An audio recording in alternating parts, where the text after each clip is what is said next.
Škoda, že Šimánek tam neudělal ten krok o trošku dříve. Vidíte, že ten kotouč vypadl, ale ono samozřejmě odhadnout směr, kam se ten kotouč odrazí, je velice těžké. Každopádně 2 hráče jsme tam měli a to je velice dobré. Něco nebylo v pořádku na vazování. Zřejmě způsob, jakým nejdelší. Bude trvat 1 minutu a 4 sekundy. Na trestnou lavici půjde Jere Salinen za faul na Lukáše Krajíčka. Tady jsme viděli Salinena, jak si špatně Krajíčka najel, tomu stačilo v Bogně změnit směr jízdy a Salinen byl v tu chvíli nahraný a musel si pomoci svojí pravou nohou. Tady nebylo vůbec o čem mluvit a Salinen také bez protestu odjel na trestnou lavici. Uváděli během početní převahy, jasné, že Alojz Hramčík od první minuty tohoto turnaje bude hrát na speciální přesilovkové 5. Rozdělil tu stoletou trojici. Roman Červenka hrál. Ale tohle nebylo šťastné řešení od finského obránce a tady vidíme i 2 špatná řešení našich beků, kteří dávali kotouč naslepo za sebe, na svého kolegu, ale vždy to Finové přečetli a byli tam první. V prvních 5 minut odehráli pod tlakem. Teď začali daleko lépe bruslit. Začali se daleko lépe pohybovat a tady kultivují se z toho tyto šance, které máme teď možnost sledovat.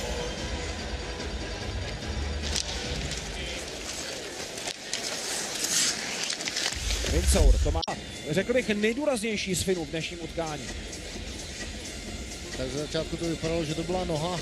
On tam nechal spíše tělo, protože viděl, chtěl zablokovat hráče, ale samozřejmě je to hráč bez puku, takže je to nedovolené bránění. Kuchtala chtěl vyřešit 2 problémy najednou, udělat dobrý forechecking a pohlídat si hráče, který si tam najížděl. Vymstilo se mu to. 59 vítězství, 83 porážek. 2 klasické remízy. Ještě v dobách, kdy se na nerozhodné výsledky hrálo. Nosek. V podstatě Finové stále byli na kotouči a stále to neměli kam dát. Podívejte se, už je tam Šimánek, už to zajišťoval Novotný. Strašně těžká situace pro Finy, kteří byli pod neustálým tlakem našich hráčů, přestože jich bylo 1 míň.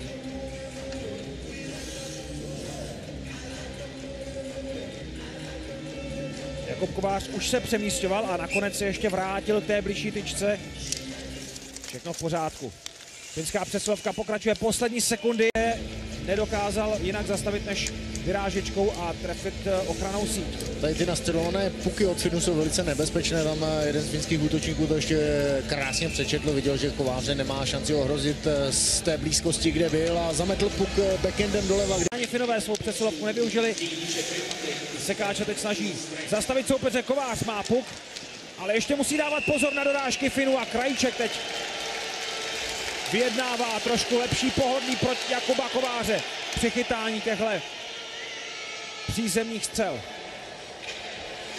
Martikainen dostal víc prostoru, než bylo zdrávo, dostal se k jedné dorážce a potom tam Krajíček řešil tu situaci, která nastala přesně před naším golmanem. Vidíte to seknutí do betonu, samozřejmě nebylo to úmyslné, ale se snažil dorazit puk, ale o to jsou tam obránci, aby to tam vyčistili a golman měl klid na to, ten kotouč přikrýt. Menpe, na jeho nabídku nikdo nereflektoval. Vondrka. Tady ještě jednou šance Michala Vondrky, velice dobrá rána, Koskinen s ním měl velké starosti, tam musíme pochválit Sekáče, který vyvážel kotouč a strhl hru doprostřed a Kovář s Vondrkou ho okamžitě doplňovali, proto vznikla ta přesilová situace, která skončila ranou z mezikruží. Koskinen má hodně práce od začátku dnešního utkání.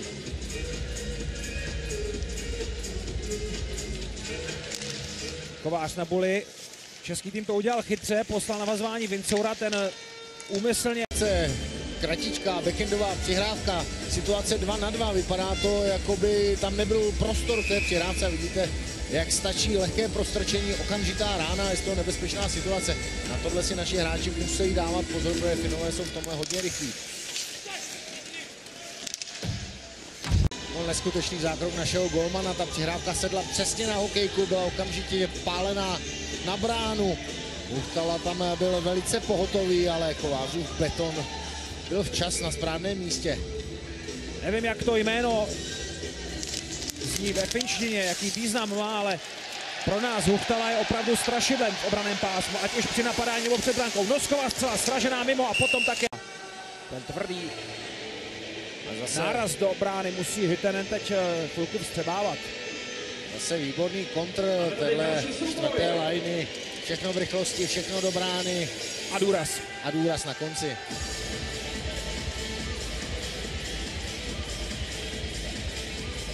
Když o té trojici mluvím jako o Pardubické, snad mi to Spartané prominou. Jan Buchtel je odchovancem Hradce Králové, který dorostu odešel do Pardubic.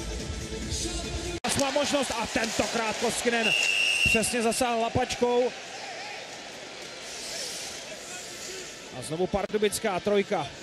Opět skvělá práce už v útočné třetině, rotace při napadání. Všichni tři hráči se vytočili vlastně zleva doprava a znovu a Buchtele se vrátil na svůj, to je škoda, na svůj post, z kterého potom tady pálil. Vidíte, že té ráně moc nechybělo. A důraz. Jak je Koskinen obrovský v Lizeno před Kovářem, kdyby mu náhodou ten kotouč vypadl. Podívejte se, jak rychle to tam jde za sebou. Kovář přikrývá puk a okamžitě je tam bílá zeď, která tam nepustí jediného finského hráče. Ze všech soupeřů právě Finové Kováře spíš míjeli v dosavadním programu národního mužstva. Dnes chytá po čtvrté proti Finsku. Ten start byl velice krušný v Globenu před 2 lety. Tedy přesně řečeno před...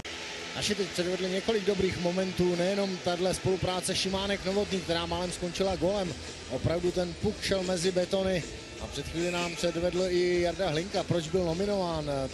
To, co tam předvedl, ty 2 nádherné přihrávky, první na červenku, druhou potom na krajíčka zpátky. Tam je vidět ohromný přehled ve hře a veliká sebejistý forward z Kerpetu Oulu. Tady ten rychlý výpad. Donskoj tam byl jako první u odraženého kotouče.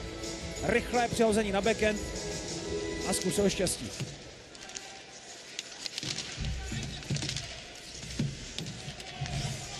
Mantinel. Vondrka to výborně zabruslil, dostal ten kotouč do druhé vlny a žabičkou našel zpátky Sekáče, který potom takhle zakončoval. Je vidět, že když jsou na ledě tvořiví hráči, že to prostě jde, že když si dokáží dát přesný puk. Který podporuje útok, pozor teď na Kempajna, výborně Kovář, ještě dorážka, skvěle Kovář a dorážka, fantasticky Kovář, třetí, perfektní zákrok proti Karalachtimu. Potlesk O2 Areny pro Jakuba Kováře. Buchtele v stranách, ale stále čekáme na první gól utkání Česko-Finsko. Finové teď byli hodně blízko. Tady se můžeme podívat ještě jednou na zákroky Jakuba Kováře. To byl takový golmanský hat-trick, 3 zákroky za sebou, všechny perfektní. To je to, po čem to, co se očekává dnes od golmanů, aby nechytali jenom ten první puk, ale aby chytali první dorážku. Kovář v tomhle případě chytil i druhou. A nakonec i ten třetí pokus. Já vím, že to vypadalo, že Kovář nemá úplně... Má neskutečnou formu, to, co dneska pochytal. To nejsou žádné lehké puky, podívejte se, těch dorážek. Tady tím backendem to může letět kamkoliv, ale on se dobře přesouvá, dobře vlastně dělá tu zeď, která se přesunuje mezi pukem a bránou a naši hráči už mu potom v závěru... Jako dobře opevněný bunkr. Skvělá práce Tomáše Noska, hlavně to prosazení u modré čáry, kdy v podstatě to vypadalo, že už se tam nedostane, ale právě ty kilogramy a ta síla rozhodla o tom, že se na tom puku udržel. Zkusil to samé v podstatě daleko od střelení branky, tady červenková přihrávka na krajíčka, který se tam uvolnil do prostoru, šel si pro ten puk, chtěl ho, okamžitě házel na bránu, výborná práce v předbrankovém prostoru. Zkusme se ten faul najít. Tady MNP versus Hlinka. Natlačil českého centra na brankáře. 2 minuty zadržení. Niko Mempe to v téhle hale dobře zná. S Selvem tady sehrál několik zápasů. KHL. Červenka. Nedvěd. Nedvěd vypál gól! Klasika a je tu další rekord. Petr Nedvěd je nejstarším hráčem v historii, který skóruje v národním mužstvu. tohle prostě umí. Tady odtaď trefit tu bližší šibenici. Já si myslím, že umí málo kdo. Petr Nedvěd je v tomhle přeborníkem a ono je to tak nečekané. Víte, že Koskinen si i hlídal druhou stranu, že tam bude nahrávka nebo že Petr Nedvěd bude výjíždět. Vidíte se, že se ani nedívá na bránu, že se dívá na schvál na druhou stranu, tak aby zmátl celou obranu, aby nepočítala s ním, že vůbec bude střílet a najednou to vyletí ze zápěstí a on přesně ví, do kterého terčíku 10x10 ten puk poletí. Snad jen Kateřina Ejmons by tohle trefila lépe. Petr Nedvěd v požehnaném věku 42 let a 10 dnů skóruje za národní mužstvo a je nejstarším hráčem, který kdy dal gól v reprezentačním dresu. Škoda, Robert Kousal se... Znovu trojice NKB, Nose, Kousal, Buchtele v útočném pásmu a v hazování před Koskinenem předává svým nástupcům. Ideální střídání pro čtvrtou formaci.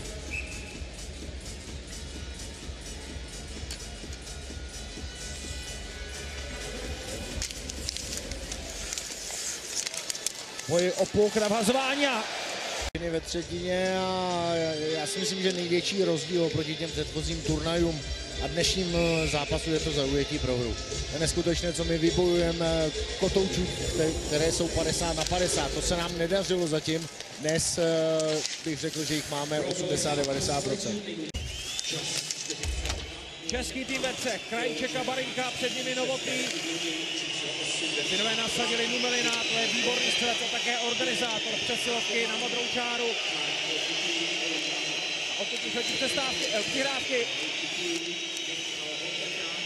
Numelin nakonec pustil Dypála, teď znovu přihrávka až na úplně volného Pesonina, fantastický Jakub Kovář.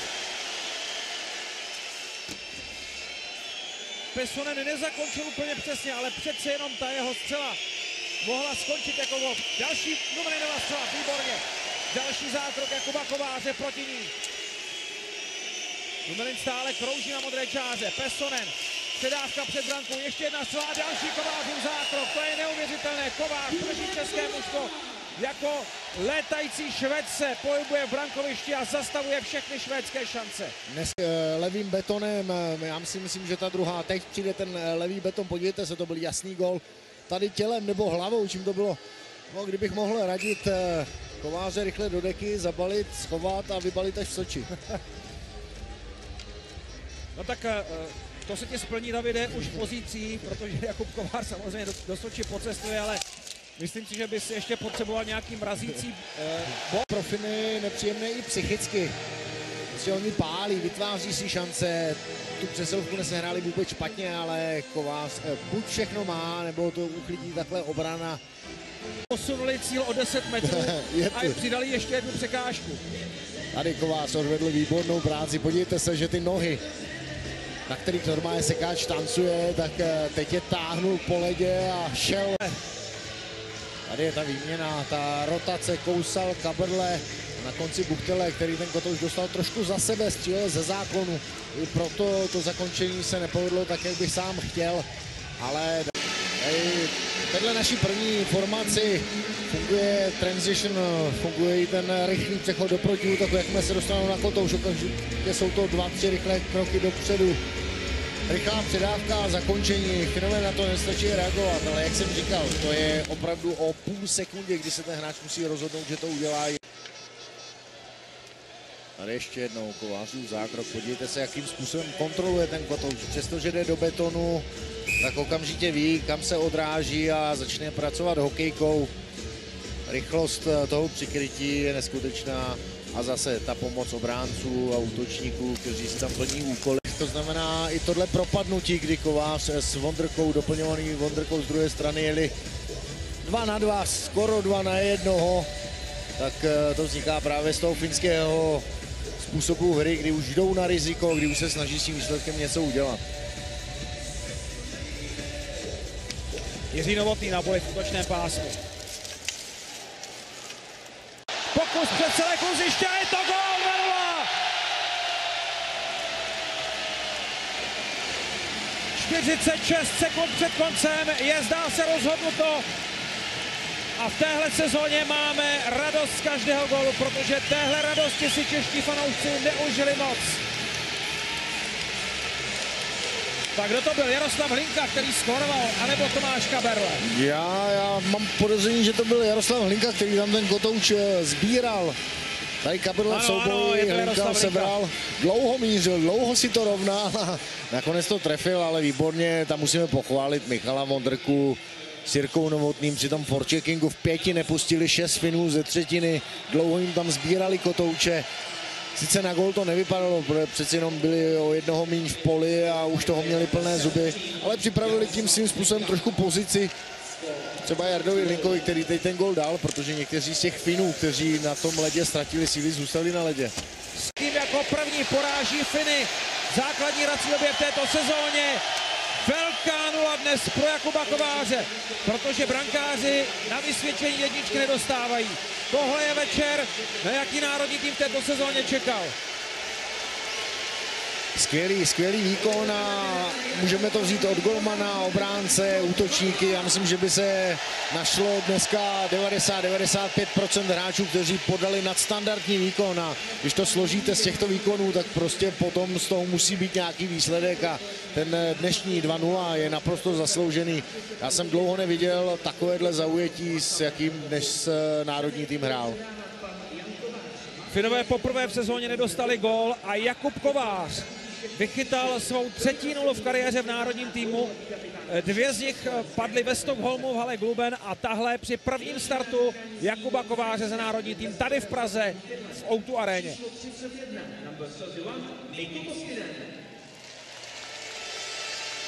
Finský dlouhán v bráně Mikko Koskinen dnes ovšem podal rovněž skvělý výkon.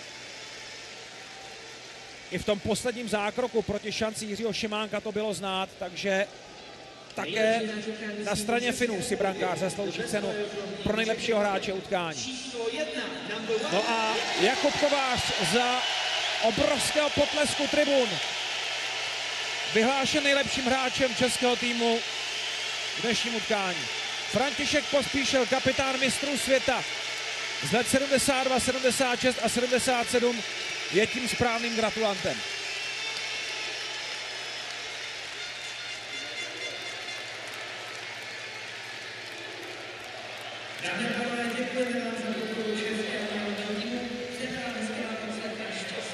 Pro Jakuba Kováře je to už skoro rituál. Po čtvrté